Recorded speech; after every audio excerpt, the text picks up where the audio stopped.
Hi everybody, Mr. Johnson here, and today we are talking about the composition for our still life drawing project. So let's talk all about different compositional tips and ways that you can create a really cool design for this drawing. So make sure you have your sketchbook and a pencil handy, because I will want you to write some of these things down because they are really, really good tips to know.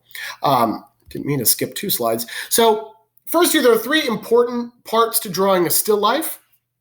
This isn't necessarily something you need to write down, but you certainly can because it will help you. But 3 important parts to drawing a still life are hierarchy, and that means that objects that are closer to the viewer appear lower on the page. So not only do they overlap, which is the second one, which is one of our vocabulary terms, objects that are closer to the viewer overlap objects that are behind it, right? Creates a sense of depth. But the hierarchy really gives that illusion that you're looking at an actual space where the objects that are closer to you appear lower down on the page than objects that are farther away. And also the proportion. Really look at objects and make sure that they're in proportion to each other. Is one object half as tall as another? Is another object 3 times as wide? Compare your objects to each other. That will help you get correct proportions, and that all has to do with the scale of those objects. So we have tips for drawing here, which we'll talk about a little bit later, but really now we want to talk about the composition. So you know you want hierarchy, you know you want overlap, you know you want to think about proportion, but what are the tips for drawing a really cool composition? Well, here are the 7 tips for creating a dynamic composition. Now it says on the screen you won't use all of them, but 2 or 3 will do. So no, artwork is going to use all 7 of these, but these are the things that you really want to think about when composing the layout for your drawing. So number 1, a focal point. What is the point of interest in your composition? Don't leave your viewer wanting and then give them something to focus on, right? So make sure you have a focal point. What's the point of interest in your composition? We also talked about that as an area of emphasis. Number 2, I love this one. Simplification. Is there too much going on? Simplify it. Compositions with clutter can make it difficult to identify the focal point. Make sure you have enough going on that it's visually interesting, but not too much. Is it too complex? Simplify it. Number 3, the rule of odds. Odd numbered elements can be perceived as being more natural than even numbered elements. For some reason, people like the arrangement of odd numbers. So if you have 3 things or 5 things, it's definitely more interesting than 2, 4, or 6 for whatever reason. It's just how our brains work. But an odd number of elements seems more natural than an even number. Then you can see lots of arrows pointing to number 4 because it's my favorite one. The rule of thirds. Segment your composition into thirds in both directions.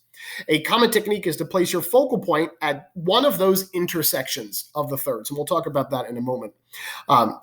Each of the segments should be different. So split your drawing into thirds vertically and thirds horizontally, and think about composing your drawing based on those thirds.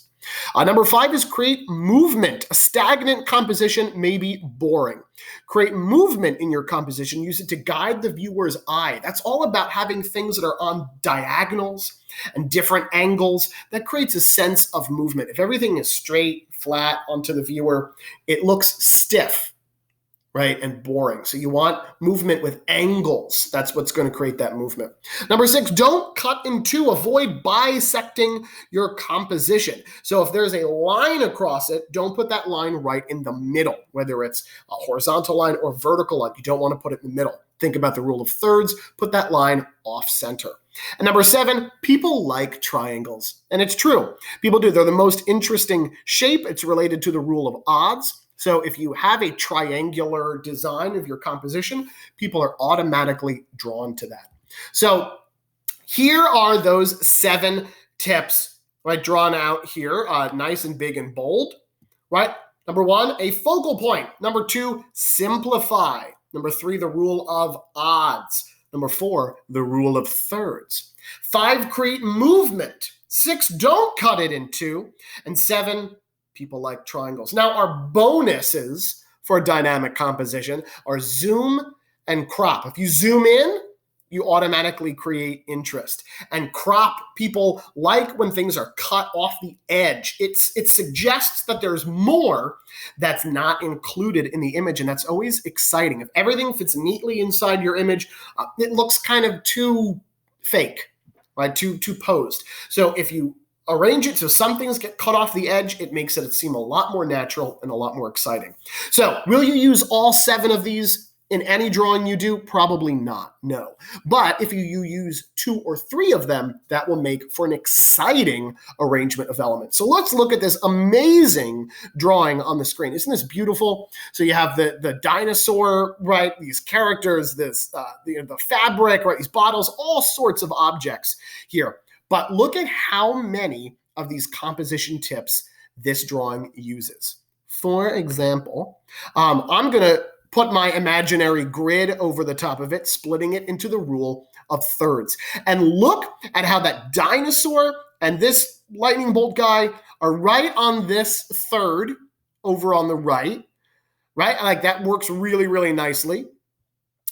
And look at how this fabric, right, is up here in that left box, and then this large shape is down in the bottom third. So a lot of those elements fall right in the rule of thirds, especially that big dinosaur and the lightning bolt guy. Moving that over onto those thirds makes it exciting.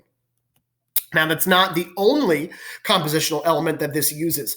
This creates a lot of movement, and that's because look at all the different angles and diagonals that are used in this artwork. Can't find them all? I'm pointing them out to you. So look at how the fabric has diagonal lines that move in multiple directions. You've got horizontal lines across the lightning bolt guy.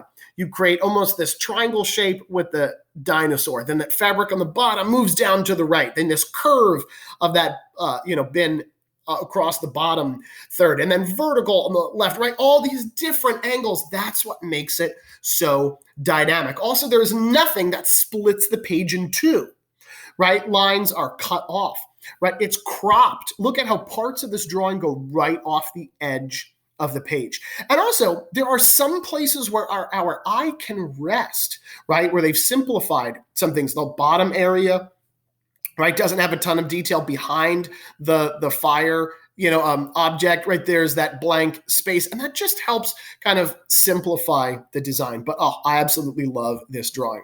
So let's take a look at this example here with these pumpkins, gourds, bottles, and fabric.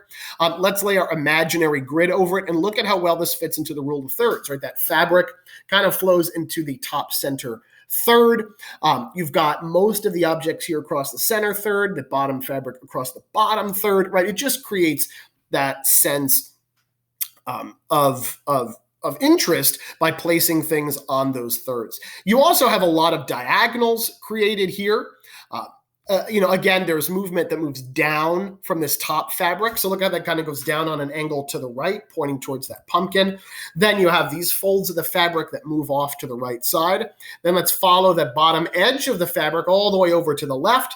You get to the left edge here of the drawing. Now we're going to follow the tops of these jars and bottles back up to the right, and you get this triangular sense of movement because there are different angles in it. Yes, the bottles are all vertical, right? But the fabric adds those different diagonals, which is what makes it so exciting. Now look at these two really fantastic drawings. I think these are absolutely awesome. Not only, of course, are they drawn well, and we'll talk about having a whole range of values, right, and shading a little bit later. But first, we want to look at how they've arranged these compositions. So right, the one on the left here, if we split this up with the rule of thirds, you can see how balanced things are. It's asymmetrical, which means that it's not the same on all the sides, but it's still balanced.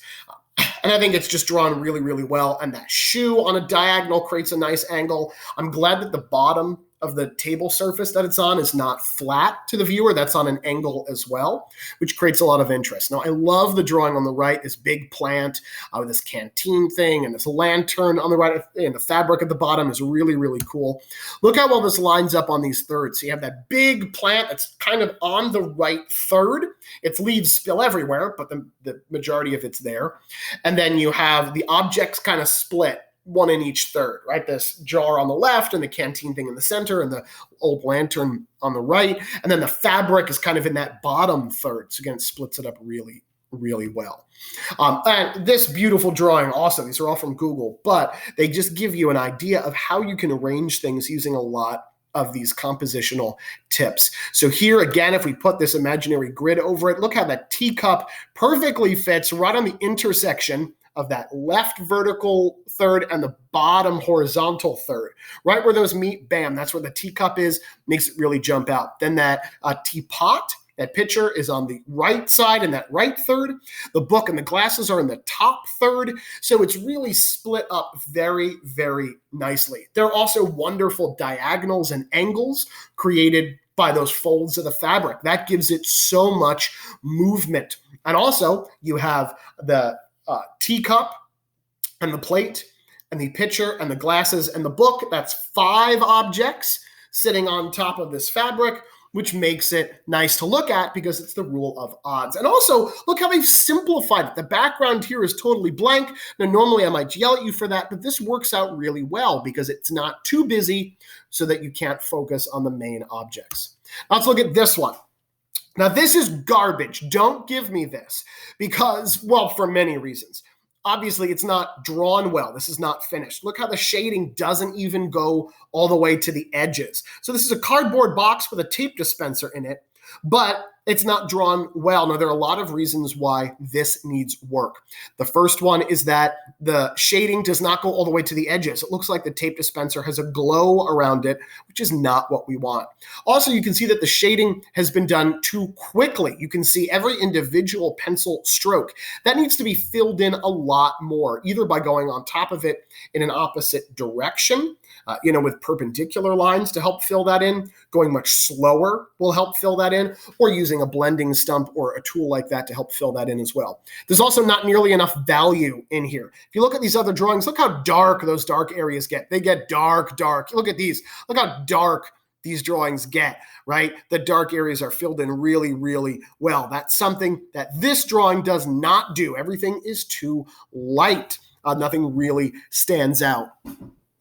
Also, this composition is boring. It has only 2 things, right? There's a cardboard box and a tape dispenser. So it needs at least a third object to use that rule of odds. Plus, if you put our grid over it, it's not that exciting. Now you have the top flap is kind of in the top third, but the tape dispenser is kind of right in the middle, right? That's not exciting. It needs to be a little off center, I think, to make for an interesting focal point, and there needs to be more going on. So make sure that when we turn in our drawing and we're working on our composition, we're not doing something like this because this is way too simple, and I'm going to make sure that I push you to do something even better. Let me know if you have questions about our composition. Keep those tips handy. We're going to be using them a lot. Those 7 things plus zooming and cropping will help you all year. If you have questions, please let me know.